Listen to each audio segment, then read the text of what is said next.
Isin bakka sana jirtu. Oduraatees. Yaa maati rabee wanti fuula akkaman takka gara galtee fuula banattee adama. Oduraatees achi waan nyaattii taasisan isaan akka cibsin akka. Dura kaasa siqeen jee. Cufiyyeen fulaayi. Akka jalatti saasoo tokko tokko gooneetu. Waa hedduu dabre. Fuula beeksisin fuusaate. Ammoo jawaate. Fuula kaawwee ittisiin fuusaate. Jawaate san akkamii walii galtanii. Maatiin beekaan sana akka waan fadhee haa ta'u. Ani afurmaa isaatti bara fidijee yaadu wanti uumame. Numa summa see qalaalan moggaa wanda jaalalumaa uumame yoo. Jaalalumteen yeroo walii galleeti. Siin jaaladhaa na jaalattaa walii galleetuma waan duraan beekeef keessa gad dhorkitee turtee taa'u jirtu hoggaanii fi hirriibaa dammaysite akkuma isii nagayaan taa'u jiru dammaysaniif akkasuma ala baasanii. Anis kaa duraan dirqama kiyyaa fi nama kiyya beekaa ta'u sannee warra ijoollee jijjiisu direemi. Wanti san dhufteen harkaa hiikatte ani qabaa warammaa itti murteeffadhee amanatti jiraatu jira. Aanaa waan wallaalee haaree yaadatee ammas deebi'ee biizinisiidhaan wal arge. Eewwatu bin ammaa dura bakka tokko jaalalaanis akka tokko ta'ani.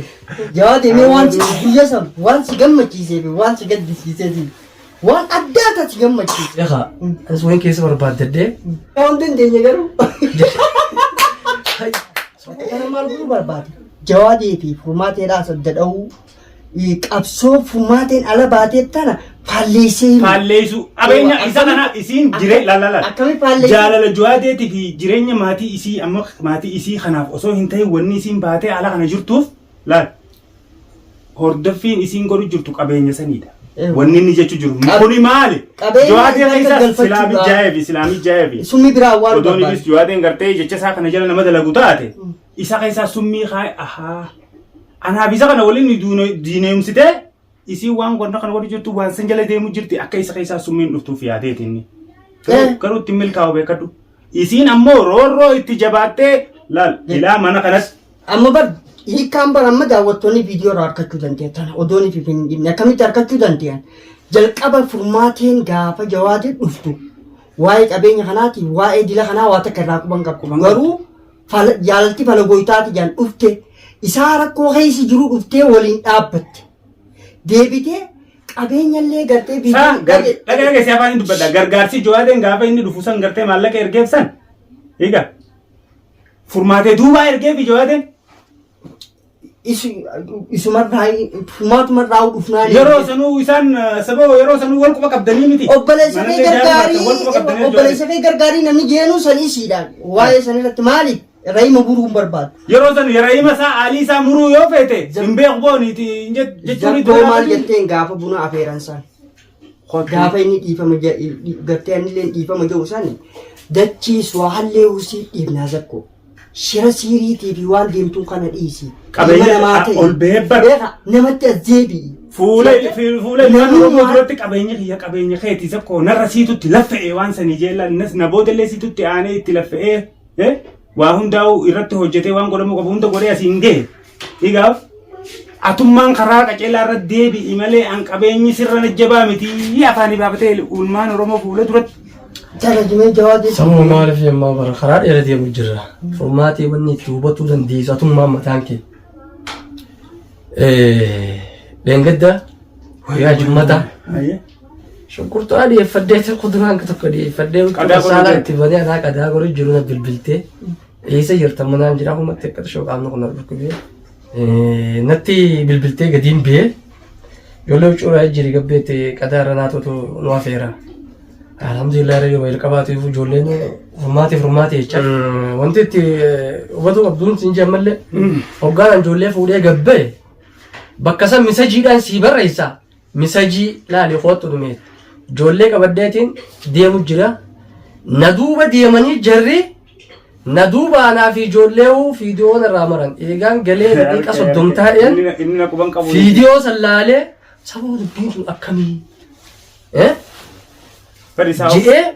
waan raaltu isaa'u. Wanti sii galuu qabu.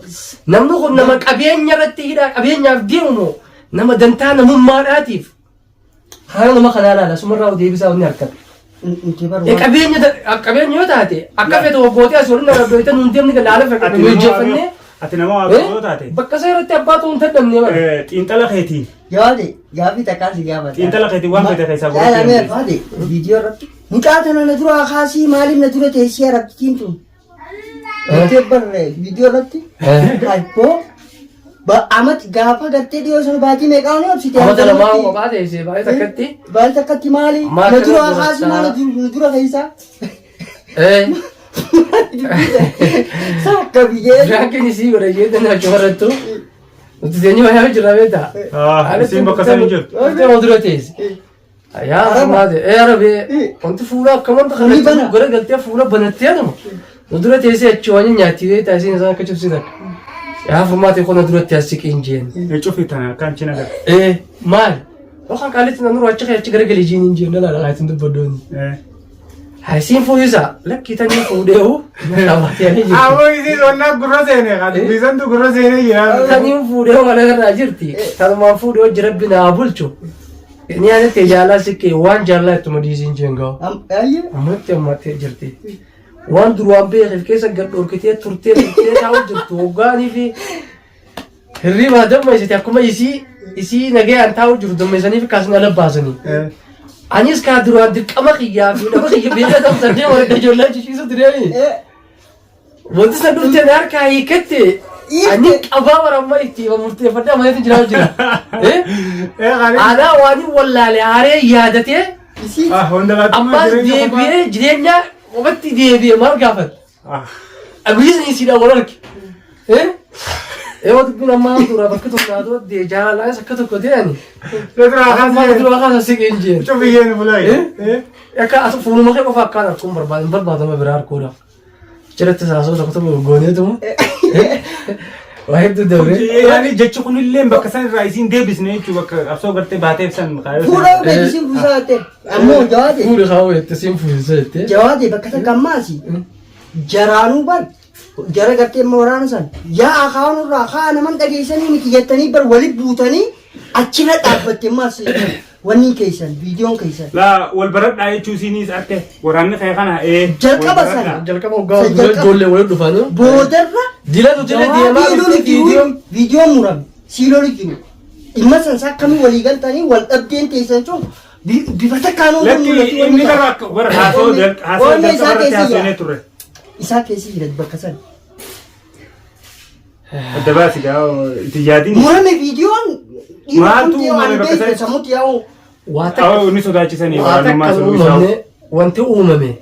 Muusuma seeqalaala immoo ga'a wanta jaalalummaa uumame yoo jaalaluma teenya yeroo walii galleeti siin jaaladhaa na jaalattaa walii galleetuma nagayaan gammachuudhaan adda kaaneet qishoochisi qaaba qonnaa waggaadhaan jeenis wayii gurraa wayii qabanii rifooma sammaa kana qabanii baabaa gurruma isaanii kaayatanii balaadhaa cufaadhaa eenyuu beeka gurra kaayachuu malee ani soon fedhe rifooma gurree numaan kaayadhaami. Fadhu beekaatti akkana akkana maal dhageeffatu. Foon kana keessaan erga olii dabarsanii akkana ta'a. Ani maaltiin beekaan sana akka waan fadhe haa ta'u. Ani afurmaa isaatti bara fidijee iyyaatu. Nama hamtuuti iyyaafu naa dhimmamu jirtu. Garuu furmaata yoo ta'e bu'aa akkasii waraansa yoo jikkireete jawaade. Maaltu si dhageeffatu? Furmaaticha duraan beektu moo? Furmaata sanii milakkee. Namaatiin beekni taatee. Furmaatee haarii ittiin baratu jira nuyi. Hootaay. Leenjii miti sanii. Furmaatee haarii ittiin taakka lama jee. Barnoota ammaa baratu jira ammaa waxishoon harkasii qofaan salaamee harke malee hin barreen malee. Harkumaa usii hayyamanii moo? Harkuma isii qofa fuudhuu gartee. Harkuma sanuu usii hayyamanii salaamtee fi. Harka lafaa irraa qofaa garuu haasoo bilchoodha. Carraa haasoo hedduu hojii haasoo hin harkanne. Hin harkanne. Harkasa hin harkanne dhiise. Galmaa hojii deemuu hin jeeba. Harkanne jirri numadii jiranii akka waanuma kanaa shakkii qabanii gartee.